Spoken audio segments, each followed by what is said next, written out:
이제 환자를 진료를 하게 되잖아요. 남편이 돌아가신 할머니도 있고 아내가 먼저 돌아가신 할아버지도 있고 그래요. 그런데 저도 남자지만 혼자 남으신 할머니들은 그래도 자기 관리를 좀 잘 하시는 편입니다. 그런데 남자 할아버지들은 혼자 남으면 자기 관리가 잘 안 되는 것 같아요. 자기 관리라는 게 뭐 다른 게 아니고 잘 빨래된 옷을 입는다던가, 그리고 뭐 잘 씻는다던가, 그리고 제대로 잘 챙겨 먹는다던가 이런 것들이거든요.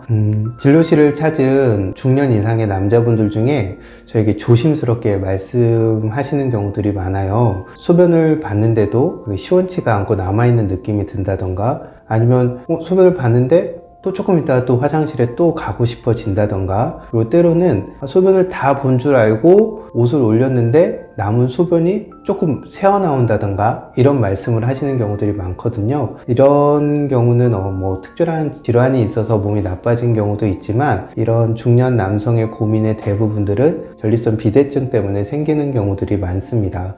전립선은 방광 밑에 있는 일종의 생식기관인데요. 크기가 한 밤톨만 하다고 합니다. 그리고 정액을 이루고 있는 액의 한 3분의 1 정도를 전립선 액이 만들어내고, 거기에 또 남성 호르몬도 생산하고 있는 일종의 남성의 생식기관이라고 볼 수가 있습니다. 그런데 이게 나이가 들면서 점점점 이 크기가 커지다 보니까 주변 요도라든가 조직들을 압박하게 돼서 앞서 말한 소변의 문제들이 자주 발생하게 됩니다. 그런데 전립선 비대증은 조금 넓은 관점에서 보면 일종의 전립선의 퇴행성 변화라고 할 수 있습니다.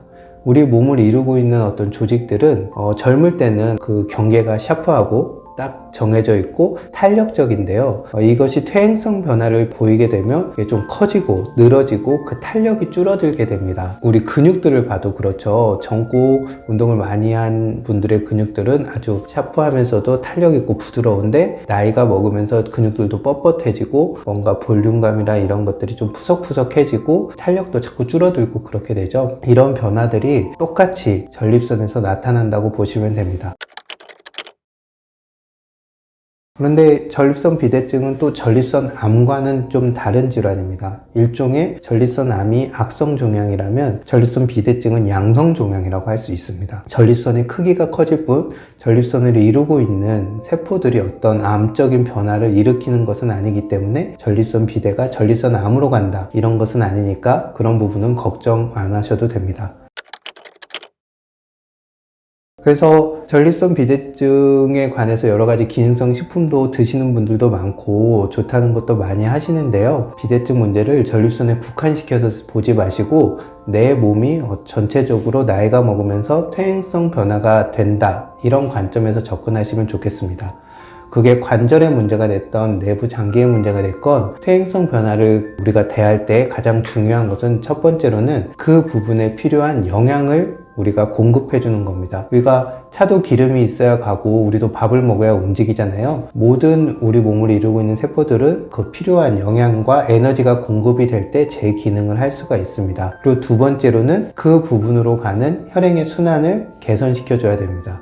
그런데 전립선 같은 경우는 우리 몸통에서 가장 아래쪽에 있는 곳이거든요. 가장 아래쪽에 있기 때문에 어떤 구조적으로 그 부분으로의 순환이 떨어지기가 쉽고, 이것이 노화와 맞물리면서 좀 더 순환의 저하로 이어지고, 그래서 그 부분들의 기능이 빨리 퇴행하게 되는 그런 일이 일어나게 됩니다.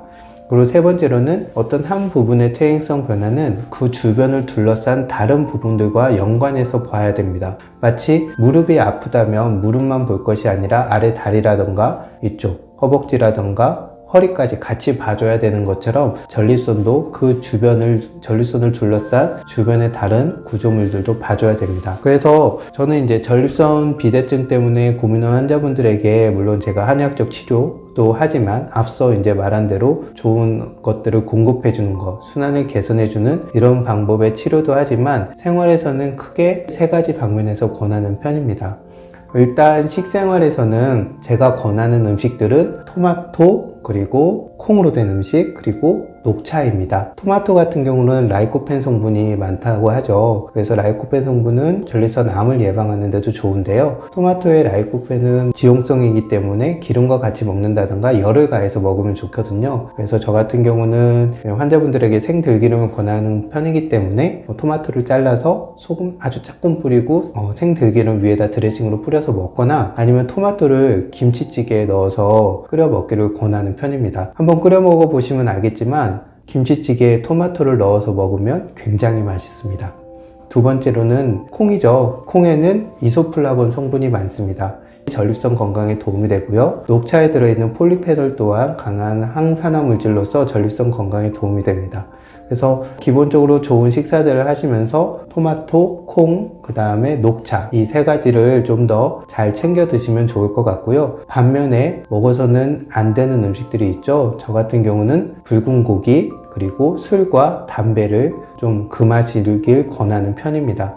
붉은 고기는 아시다시피 우리 몸에서 어떤 염증도 만들어내게 되고요. 또 가끔 과도한 지방 섭취로 인해서 문제가 생기게 됩니다. 특히 이제 우리 전립선 비대증이 증가하게 된 원인 중에 하나가 우리 식단들이 서구화된 그런 경향성들이 있거든요. 그래서 붉은 고기와 어떤 과음하는 것, 그 다음에 흡연, 이런 것들을 피하게 하는 편이고요. 생활에 있어서는 전립선 비대증 환자는 무조건 걸으셔야 됩니다. 자주 많이 걸어야 어떤 하지로의 혈액순환이 좋아지고 이런 것으로 인해서 전립선의 퇴행성 변화를 막을 수 있습니다. 그리고 두 번째로는 천천히 깊이 호흡하는 것들이 도움이 됩니다. 천천히 깊이 호흡하는 것은 어떤 호흡의 압력이 아랫배까지 떨어짐으로써 어떤 순환들을 내부에서 가장 저부, 전립선이 위치하고 있는 곳까지 활성화시키는 효과도 있고요. 그리고 천천히 깊이 호흡하는 것들은 우리 몸을 이완시키는 효과들이 있어서 자율신경계의 균형 회복에도 도움이 됩니다. 세 번째로는 전립선이 위치하고 있는 그 주변 조직을 이렇게 수축과 이완을 통해서 좀 강화하는 것인데요. 우리가 흔히 케겔 운동이라고 부르는 것들이죠. 여성의 요실금이라던가 남성의 요실금, 어떤 대변이 조금씩 실수하는 그런 경우에도 쓰게 되는데, 이런 케겔 운동을 통해서 주변 근육들도 같이 강화시켜주고, 이런 운동성을 통해서 전립선으로의 순환도 개선할 수가 있게 됩니다. 그래서 천천히 깊이 호흡하면서 그 호흡의 리듬에 맞춰서 골반 저부에 어떤 근육 운동을 해주는 것, 이런 것들이 도움이 되고, 그러면서 충분히 걸어주시면 좋겠습니다.